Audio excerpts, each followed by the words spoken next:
basement of La Penta, it's WICR.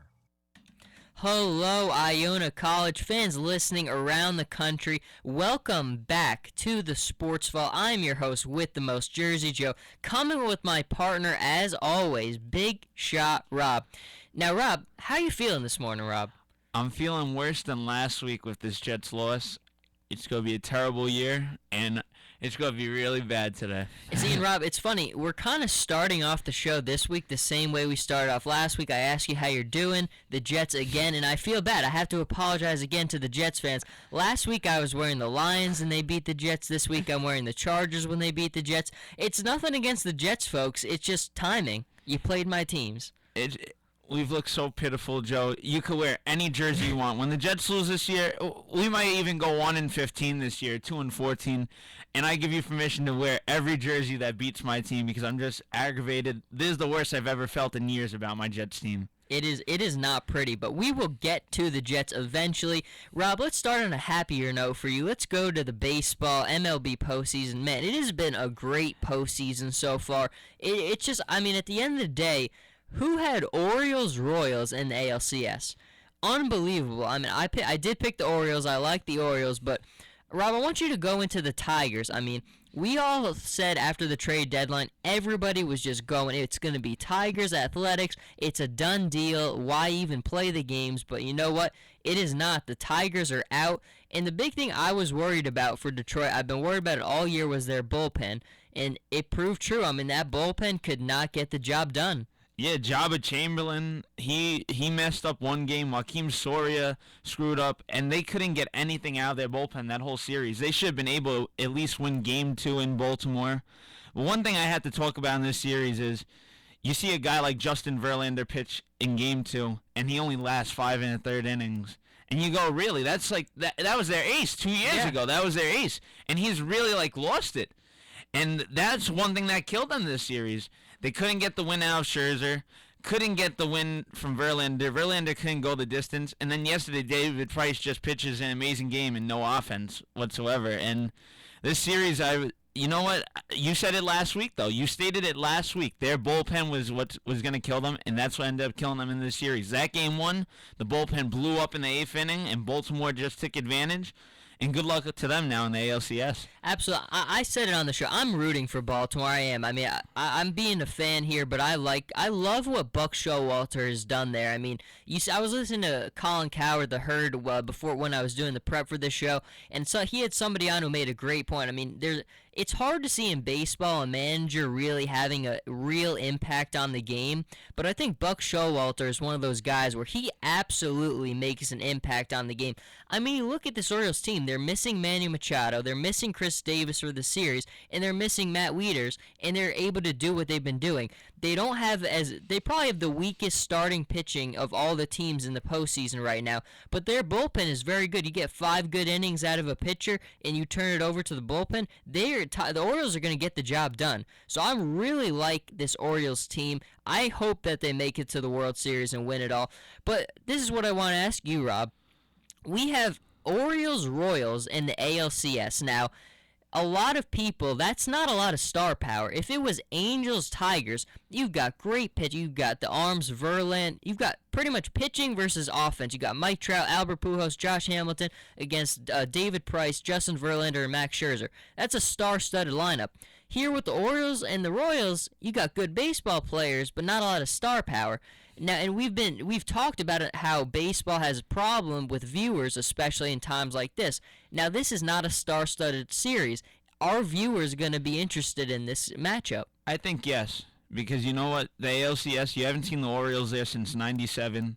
The Royals hadn't made the playoffs in 29 years. They get this far, and you know what? That really has to attract the viewer's eye right now. Because you know what? I'm seeing out of the Royals is a very hungry baseball team, and this is a team that nobody expects to do what they do, but I expect a lot of viewership because you know what? You have to look at the heart of this team and the compassion they're playing with, and these guys are hungry, and they're the team you have to watch. These two teams, you have to watch this series. I think it's going to be an unbelievable series, and you know what? Just the way they've been pitching, you know what? They don't really have that many superstars, But that's not what baseball's all about the superstars. It's about how exciting the game is, and I think there's an exciting series, and I think viewers really have to pay attention to this series. I think you hit the nail on the head when you brought up the energy. I mean, the thing I love most about the Orioles and the Royals is the energy. These are very young ball clubs with a lot of young talent, and they've got a lot of energy. I mean, you look at the way Eric Hosmer's been playing for the Royals. All this core of both these teams is very young. The Orioles have a couple of guys who fill out the roster who are older, but man, they've just got a ton of talent on both those sides. I think, like you were saying, Rob, energy, it's going to be great. I'm looking forward to it. But let's shift to the NL now. Rob, I got to kind of drop the hammer on Matt Williams. You picked the Giants to win it all, to make it out of this series. I had the Nationals winning it. But, man, Matt Williams, losing game 2 is on Matt Williams. Taking out Jordan Zimmerman with 2 outs. He'd retired 20 batters in a row, and you take him out with 2 outs. It was the most craziest thing I've seen done by a coach. Zimmerman was on his game, on point. God. And there was no reason to pull him whatsoever. No. He had the Giants shut down, and that was a definite win right there, and would have brought a lot of energy going to San Francisco. Now you're going into Game 3. You're down 2-0. They're done. You're versus Madison Bumgarner. You're done. I'm sorry. They're done. And, I mean, here's the thing. Game 1, I mean, it was a little bit more in the Giants' favor, but it just losing the game the way they did is just it drives me nuts. But the thing you got to give the Giants a ton of credit for, I mean, man, when they get here, they've got so many guys who've done it before. They're just a team that I think is built for the postseason. And they're managed well by Bruce Bochy. They've got a lot of guys who step up. And the thing I love most about the Giants is not only do they have starting pitching who can match up with anybody, but that bullpen, they might have the best bullpen in the whole playoffs right now. I mean, you turn it over, you saw all the innings they played in that game on Saturday, and to be able to turn it over to the bullpen and go as long as they did, just perfect. Just the Giants are a scary team, and the more and more I look, Rob, I think I'm leaning towards an Orioles-Giants all orange and black World Series. I like Kansas City versus the Giants. That's how I see it right now. Wow, so that's interesting, yeah. I just see so much hunger right now in Kansas City. Those guys are hungry, and they want it, and they're showing that they want it right now. Their pitching's been unstoppable. And it's going to be a great series if they play the Giants in the World Series. I agree. Either way you cut it, we're in for it's been a great post. I think it's what baseball's needed. I mean, it's been exciting for the most part with these upsets. But let's go on to the Dodgers and the Cardinals tonight. Now, Rob, I want to ask you, we talked about it a little bit on the morning show today. Clayton Kershaw on Friday did not have a good start. I mean, the way the Dodgers lost that game was very, very tough. The main thing, though, is we all know how good Clayton Kershaw is in the regular season. I've said it before on the show. I mean, he's my favorite player in baseball right now.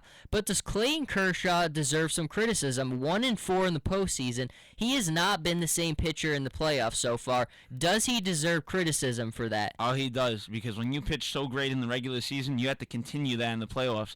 And we've seen even last year versus the Cardinals, he struggles versus teams like the Cardinals. And when I said last week to you that Clayton Kershaw, I said last Friday, I said he'd probably last 6 innings in this game. Yeah. And then I'm watching it, and I was like, oh, no, my prediction's wrong. And then they just blew up on him, the Cardinals. I couldn't believe I was correct regarding that. Unbelievable. I mean, I don't know, because especially for a guy like me who's as big a fan of the guy as is, I think he absolutely has got to take some criticism for it, because, I mean, what did we say on the show last Monday? The Dodgers have to win Game 1 with Kershaw on the mound. If they don't win Game 1, they're in huge trouble, because I liked Greinke on the mound. He's actually been a better, more consistent pitcher in the playoffs than Kershaw has been. But now you have Ryu on the mound against Lackey. Lackey's been very good in the postseason. And Ryu, you don't know, he might only be able to go 3-4 innings tonight with the way he's been. So this is putting the Dodgers in a really bad spot. That Game 1 just very disappointing. But before we start to dwindle down with our baseball postseason stuff, Rob, let's confirm it right now. Right now, I'm going to go Orioles taking it in the ALCS, and I think the Giants, the way they've been playing, I think we're in for a black and orange October. But what do you think? Who's your final? Giants, Kansas City. It's going to be a great series, and I'm telling you right now, the Giants are going to win the World Series. But Kansas City is going to be a real standout this year. And after they make the World Series, a lot of teams better watch out for them next year. Now let's go on. I think it's going to be very exciting. What are the teams like the Tigers, like the Dodgers do? Let's say the Dodgers do lose to the Cardinals. The Tigers we've seen already, they're out. What do these teams do moving forward? I mean, especially for a team like the Tigers who go out there, they get David Price. I mean, is it just a thing where they need to make tweaks, help, and add additions to the bullpen? Or are we just seeing now that this Tigers team maybe is just not destined to win a World Series? I'm starting to feel they're not destined to win a World Series. They've had so many opportunities, and you have a guy like Miguel Cabrera and what he's done for that team, that organization. They should at least have one World Series won already. They should have at least one. Well, look, they should have beat the Giants a few years back. I mean, what everybody said when Verlander was like still like the old Verlander, and we just haven't seen the old Verlander since that time. And even you look at some trades, Joe. They give away Doug Fister in the offseason. Oh, man. That was a real killer. That's a guy you could have thrown into the bullpen for you if you needed him in the playoffs. But they have to find a way to build the bullpen. If they could build the bullpen, I think they could be a solid team moving forward.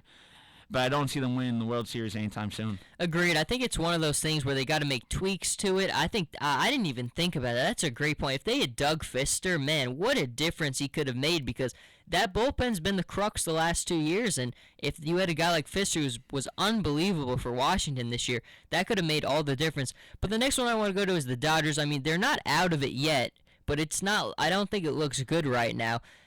What do the Dodgers do if they end up again not reaching the World Series? I mean, this is a team with a massive payroll, tons of talent all over the roster. Is it another thing where they just need to make tweaks? You need to add another good starting pitcher. You need to make some tweaks to the bullpen, or is it just something where it's just systematically this team's just not a World Series capable winning team? They need to find a solid number 4 starting pitcher in this rotation. Definitely agree with that. This team spends so much money. Their payroll is so high, and they need to put some great pitchers around it. Their lineup's amazing.